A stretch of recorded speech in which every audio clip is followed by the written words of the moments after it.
स्वागत है दोस्तों मेरे इस YouTube चैनल स्मार्टर स्टडी में। दोस्तों हम देख रहे थे Dutch east India company modern history में। दोस्तों हम देख रहे थे यूरोपीय कंपनी भारत में कैसे आए, और हम पुर्तगाली कंपनी को पूर्णतः देख चुके थे, और अभी हम देख रहे थे डच ईस्ट इंडिया कंपनी। तो दोस्तों डच को हम पूर्णतः देख चुके थे, बस हमको देखना था कि डच आए तो, लेकिन डच भारत से कैसे गए। तो हमको देखना था डचों का पतन, आखिर डचों का पतन कैसे हुआ दोस्तों।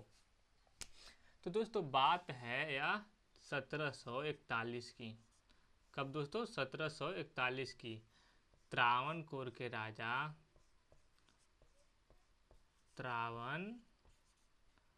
त्रावणकोर के राजा कौन दोस्तों? त्रावणकोर के राजा मार्तंड वर्मा। कौन दोस्तों? मार्तंड वर्मा। दोस्तों जो डचों का युद्ध हुआ दोस्तों 1741 में, जो त्रावणकोर के राजा थे दोस्तों, यह इलाका आपको बात कर रहे हैं तो दोस्तों यह केरल था। क्या दोस्तों? केरल। और केरल में डचों का केंद्र कौन था दोस्तों? तो कोचीन। केरल में डचों का व्यापारिक केंद्र हम बताए थे कि कौन है दोस्तों? कोचीन। तो जब मार्तंड वर्मा जो केरल के राजा थे, उनके साथ डचों का मतभेद हुआ दोस्तों, और दोनों के बीच युद्ध हुआ। अब युद्ध में दोस्तों डच पूरी तरह से मार्तंड वर्मा से पराजित हो गए दोस्तों। और 1741 में दोस्तों 1741 में मार्तंड वर्मा ने केरल के कोचीन को अपने अधिकार क्षेत्र में कर लिया। क्या दोस्तों? वह अपने अधिकार क्षेत्र में कर लिया। कौन दोस्तों? तो केरल के राजा मार्तंड वर्मा ने। तो दोस्तों अब मेन इनका व्यापारिक कोठी केरल का कोचीन था, वह किनके कब्जा में चल गया? तो मार्तंड वर्मा। कौन थे? त्रावणकोर के राजा। अब दोस्तों जो दूसरा जो बात है दोस्तों वह 1759। क्या मेरे मित्रों? 1759। इसको बोलते हैं हम दोस्तों हुगली का युद्ध। हुगली का युद्ध, या फिर हम इसको बोलते हैं चिंसूरा का युद्ध। चिंसूरा का युद्ध, या बोलते हैं बेदरा का युद्ध। बेदरा का। तो यदि दोस्तों आपसे पूछे कि हुगली का युद्ध कब हुआ, या चिंसूरा का युद्ध कब हुआ, या फिर बेदरा का युद्ध कब हुआ, तीनों बात सेम सेम दोस्तों। अब बात करें तो यह युद्ध कब हुआ? तो 1759 ईस्वी में। और किनके बीच हुआ? तो पहला तो डच का हम पतन देख रहे हैं, तो डच के बीच होगा, और अंग्रेज के बीच, यानी कि ब्रिटिश ईस्ट इंडिया कंपनी। और दोस्तों इसमें भी यह पूरी तरह से पराजित हुए। अब दोस्तों हम बताए थे कि हुगली चिंसूरा या फिर जिसे बेदरा का युद्ध हम कह रहे हैं वह कहाँ स्थित है। शायद आप भुला गए होंगे दोस्तों। अगर आप भूल गए हैं तो यह दोस्तों यही इलाका है दोस्तों, जो कि बंगाल का है। बंगाल का है, जहाँ चिंसूरा में दोस्तों डचों ने 1627 ईस्वी में अपनी कंपनी की स्थापना की थी दोस्तों, जो कि हम बताए थे। और 1659 में बेदरा का युद्ध हार गए। कौन हार गए दोस्तों? तो डच बेदरा का युद्ध हार कर अब मुंह की खाएं दोस्तों। अब बात करें, पहले तो मार्तंड वर्मा से यहाँ कोचीन हार गए दोस्तों, उसके बाद अब बंगाल का इनका मेन केंद्र था वो भी हार गए। तो इसके बाद इनके पास कुछ नहीं बचा दोस्तों। अब ब्रिटिश चूंकि युद्ध जीत चुके थे, तो अब इनको खदेड़ने के वह चक्कर में लग गए दोस्तों। तो 1795 में दोस्तों डच भारत से पूरी तरह चल गए दोस्तों। कब दोस्तों? तो डच हम बताए थे कि डच भारत में 1602 ईस्वी में आए थे। कब दोस्तों? 1602 ईस्वी में। और बात करें कि कब गए, तो कब? 1795 ईस्वी में दोस्तों। तो आप समझ गए होंगे दोस्तों कि डच की अब कहानी समाप्त हो गई कुल मिला के। और दोस्तों हम बात कर रहे थे कि डच का इंडोनेशिया में मुख्य व्यापारिक केंद्र भी काफ़ी सारे थे दोस्तों। तो ब्रिटिश अब जब सब यूरोपीय कंपनी है दोस्तों, इधर इंडोनेशिया मलेशिया दोस्तों, तो जितने भी ब्रिटिश कंपनियां हैं दोस्तों सब एक दो व्यापारी कोठी इंडोनेशिया में भी स्थापित किए, क्योंकि वहां से भी व्यापार होता था। अब चूंकि यहाँ व्यापारिक कोठी स्थापित किए दोस्तों, तो इन दोनों के बीच संधि हुआ कि तुम्हारा वाला मेरा और मेरा वाला तुम्हारा, तुम्हारा वाला मेरा और मेरा वाला तुम्हारा। मतलब दोस्तों कि जो ब्रिटिश का इंडोनेशिया में व्यापारिक कोठी था, इस पर डचों का अधिकार हो गया, वह डचों को ब्रिटिश ने दे दिया। और जो यहाँ पर भारत में जो व्यापारिक कोठी डचों का था वह अंग्रेजों को दे दिया। मतलब दोस्तों अदला बदली कर लिए अपने व्यापारिक कोठियों का। कौन? तो डच और ब्रिटिश दोस्तों। तो दोस्तों डचों का पतन हम पूर्णतः देख लिए दोस्तों। डच बस अब इतना ही था दोस्तों। अब अगला कंपनी देखेंगे हम, जो कि है डेनिश। कौन दोस्तों? तो डेनिश। अब हम बात करने वाले हैं Danish east India company. Danish east India company दोस्तों, डेनिश। तो दोस्तों सबसे पहले हम बात करें तो 1616 ईस्वी में। और डेनिश दोस्तों, डेनिश कहाँ के निवासी थे दोस्तों? तो डेनमार्क के। कहाँ के दोस्तों? डेनमार्क के। डेनिश कहाँ के निवासी थे? जब भी पूछेगा कि डेनिश ईस्ट इंडिया कंपनी किस देश की थी, तो आपको क्या उत्तर देना है? तो वह है डेनमार्क। क्या दोस्तों? तो आपको बताना है कि डेनिश किस देश के निवासी थे, तो डेनमार्क का। अब बात करें कि इसका मुख्यालय, तो डेनमार्क का राजधानी है दोस्तों कोपनहेगन। कोपनहेगन। तो दोस्तों जो मुख्यालय है इनका वह कोपेनहेगन है। क्या है यहाँ दोस्तों? मुख्यालय। तो 1616 ईस्वी में डेनिश ईस्ट इंडिया कंपनी की स्थापना हुई दोस्तों। और बात करें इससे पहले 1600 में दोस्तों, 1600 ईस्वी में दोस्तों, तो नॉर्वे और डेनमार्क दोस्तों एक साथ थे। कब थे दोस्तों? 1616 ईस्वी में। जो नॉर्वे था, नॉर्वे एक देश है दोस्तों, और एक डेनमार्क, दोनों एक साथ थे। अब इसके बाद बात करें दोस्तों, तो 1616 ईस्वी में, अब इस समय दोस्तों करीब करीब मध्यकाल है दोस्तों, और मध्यकाल में राजतंत्र चल रहा था हर देशों में दोस्तों। तो यहाँ के एक राजा थे जिनका नाम था क्रिश्चियन फोर दोस्तों। क्रिश्चियन फोर ने दोस्तों 1616 ईस्वी में डेनिश ईस्ट इंडिया कंपनी की स्थापना की। कौन दोस्तों? तो क्रिश्चियन फोर ने किस ईस्ट इंडिया कंपनी की स्थापना की? तो डेनिश ईस्ट इंडिया कंपनी की दोस्तों। अब इसके बाद बात करें दोस्तों कि अब डेनिश ईस्ट इंडिया कंपनी की स्थापना हो गई दोस्तों। अब इसके बाद यह सीधे चले यहाँ के एक व्यापारी जिनका नाम था एडमिरल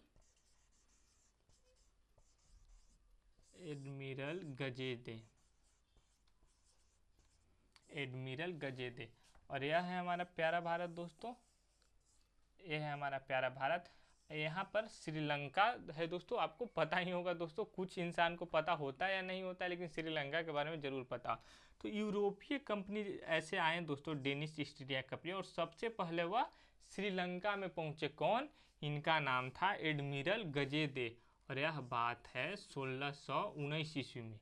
तो 1619 ईस्वी में यहाँ पर श्रीलंका में दोस्तों कैंडी वंश का शासन था। इसका कैंडी वंश का शासन था दोस्तों। कहाँ? श्रीलंका में। और यहीं पर एडमिरल गजेदे पहुंचे दोस्तों। और यहाँ पर एक जगह दोस्तों जिसका नाम है त्रैंक्वे माली। तो दोस्तों अगर आपसे पूछे कि डेनिश ईस्ट इंडिया कंपनी सबसे पहले अपना व्यापारिक कोठी कहाँ स्थापित किए, तो आपको क्या उत्तर देना है? त्रैंक्वे माली। और अगर पूछे कि सबसे पहले वह भारत में अपना कौन व्यापारिक कोठी स्थापित किए, तो आपको बताना है त्रैंक्वे बार। तो दोस्तों एडमिरल गजेदे जब भारत की ओर बढ़े तो सबसे पहले वह श्रीलंका में 1619 ईस्वी में पहुंचे। और 1619 ईस्वी में भी दोस्तों डेनिश की तरह, जैसे डेनिश में क्रिश्चियन फोर थे दोस्तों, वैसे ही श्रीलंका में दोस्तों उस समय क्रिश्चियन फोर थे। क्रिश्चियन फोर जो भेजे दोस्तों श्रीलंका में थे कैंडी वंश का शासन था दोस्तों, और कैंडी वंश के राजा ने व्यापार करने की, व्यापारी कोठी स्थापित करने की परमिट दे दी। किसको? तो डेनिश ईस्ट इंडिया कंपनी की। अब चूंकि डेनिश ईस्ट इंडिया कंपनी के व्यापारिक कोठी स्थापित करने की इजाजत दे दी दोस्तों, तो 1619 ईस्वी में डेनिश का व्यापारिक कोठी स्थापित हो गया। अब बात करें तो यहीं पर तमिलनाडु में दोस्तों 1620 ईस्वी में तमिलनाडु में यहाँ एक जगह है दोस्तों, यहाँ पर त्रैंक्वे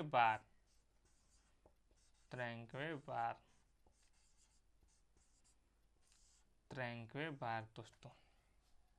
तो दोस्तों त्रैंक्वे बार में सन 1620 ईस्वी में तमिलनाडु में इस क्षेत्र के राजा थे दोस्तों। यहाँ इस क्षेत्र को क्या कहा जाता था? तो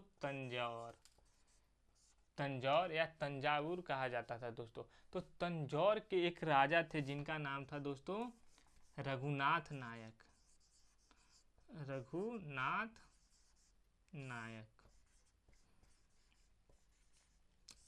और रघुनाथ नायक ने दोस्तों भारत में भी डेनिश ईस्ट इंडिया कंपनी को अपनी व्यापारिक कोठी स्थापित करने की परमिशन दे दी दोस्तों। और अगर पूछे आपसे कि डेनिश ईस्ट इंडिया की पहली व्यापारिक कोठी कौन है दोस्तों, तो वह त्रैंक्वे माली में स्थापित हुई। वहीं आपसे पूछे कि भारत में डेनिश ईस्ट इंडिया कंपनी की कोठी कौन है दोस्तों, तो उसका नाम क्या है? तो त्रैंक्वे बार। और यह कब स्थापित हुआ? तो 1620 ईस्वी में। और कहाँ स्थापित हुआ दोस्तों? तो तमिलनाडु के। और तमिलनाडु में वहाँ तंजौर का क्षेत्र बोलते थे, और वहाँ के राजा थे कौन? तो रघुनाथ नायक। कौन? रघुनाथ नायक। तो रघुनाथ नायक ने परमिशन दे दी दोस्तों। तो व्यापारिक कोठी स्थापित हो गया दोस्तों, और धीरे धीरे डेनिश व्यापार करने लगे। लेकिन व्यापार करते करते इनके मन में लालच जगी कि हम असली वस्तु को बनाकर बेचेंगे तो हमें कम लाभ होगा, वहीं हम वस्तु को अगर मिलावटी यानी कि डुप्लीकेट बनाएंगे तो हमें ज़्यादा लाभ होगा। तो इसी कारण दोस्तों कौन? तो जो डेनिश ईस्ट इंडिया कंपनी थे वह वस्तुओं को नकली बनाने लगे। तो नकली बनाने को ही बोलते हैं हम दोस्तों पायरेसी, यानी कि पायरेसी करने लगे। तो Danish east India company piracy के लिए बदनाम हो गए। पायरेसी के लिए बदनाम। अब दोस्तों पायरेसी के लिए अगर आप जान गए दोस्तों कि किसी दुकान में हमें नकली सामान मिलता है दोस्तों, तो क्या आप उससे खरीदेंगे? तो इसका उत्तर है दोस्तों आप नहीं खरीदेंगे। तो वैसे ही दोस्तों अब डेनिश ईस्ट इंडिया कंपनी से कोई वस्तु खरीदना नहीं चाहने लगा दोस्तों, यानी कि इनका वस्तुओं का बिक्री कम हो गया। अब चूंकि वस्तुओं का बिक्री इनका कम हो गया, तो अब यह सोचें कि अब व्यापार तो हमारा चल नहीं रहा, तो नकली भी सामान इनका बनाने का कोई फायदा नहीं हुआ दोस्तों।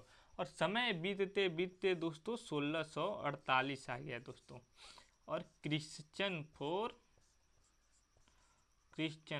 दोस्तों स्वर्ग सिधार गए।